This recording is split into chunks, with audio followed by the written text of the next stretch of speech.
I should like to say, sir, that Tobago is prepared to remain with Trinidad as long as Trinidad is prepared to have us as equal partners. We are not prepared to continue at the present rate at which we are going, and we shall use every constitutional means to see to it that we are not going to be the slave of Trinidad. His name was as big as his frame and his personality. Born Alphonso Philbert Theophilus James in Patience Hill, Tobago, on September 22, 1901, APT would also become known as Fargo, after those huge British-built heavy-duty trucks used on the Pitch Lake before World War II.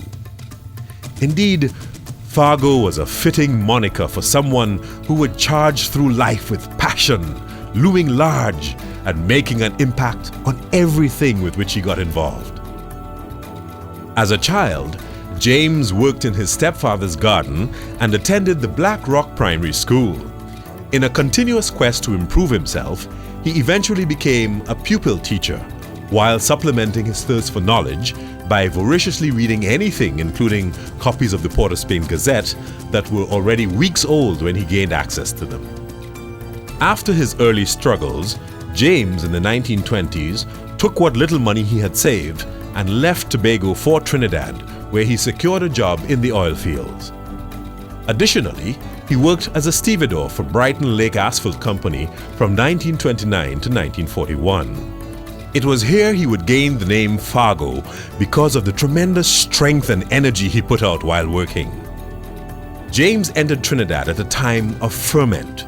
Here he encountered social change sweeping through the island through a succession of events.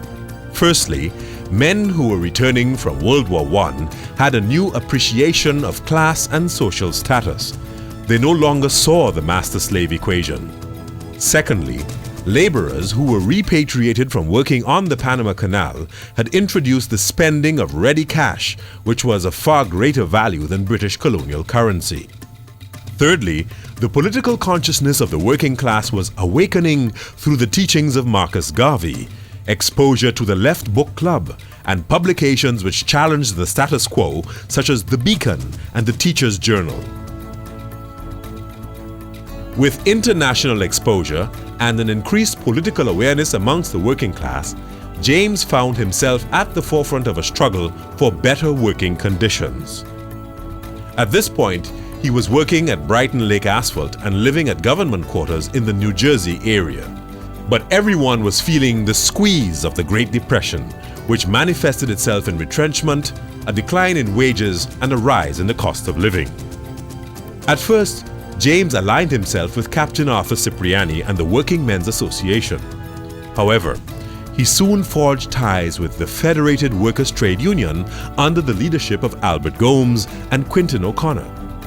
James worked diligently for the union and eventually became president of the branch he established in La Brea. Here he represented not only stevedores, but oil field workers as well. Being a very colorful and charismatic individual, James encouraged a crowd of enthusiastic followers.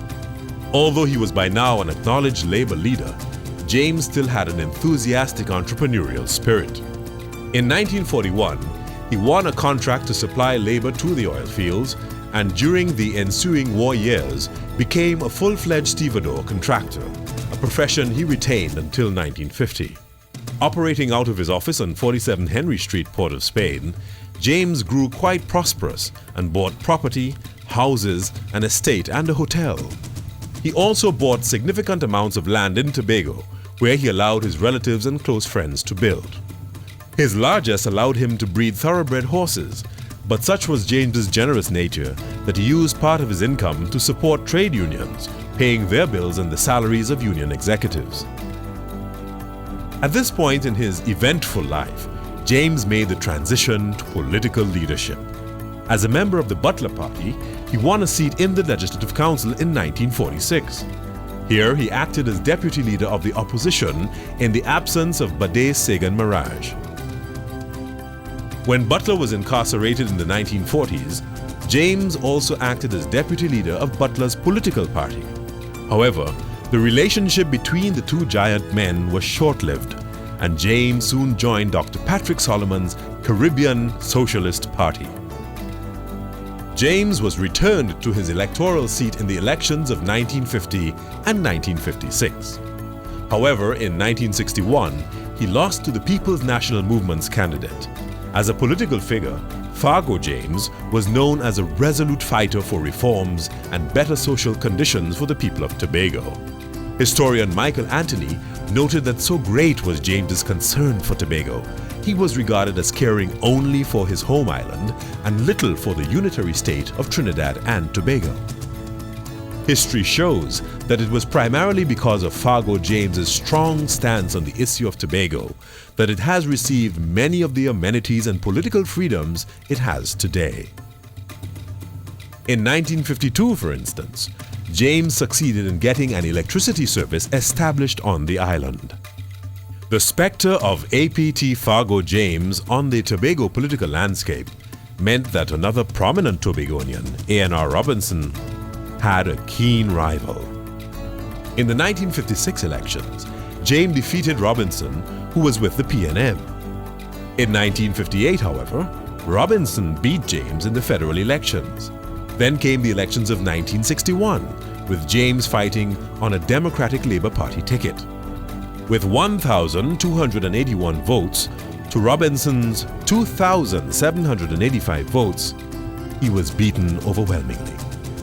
Months later, APT Fargo James died on January 5, 1962. The cause of death was due to a stroke, and it is said that he battled for 7 long hours, a fighter to the end.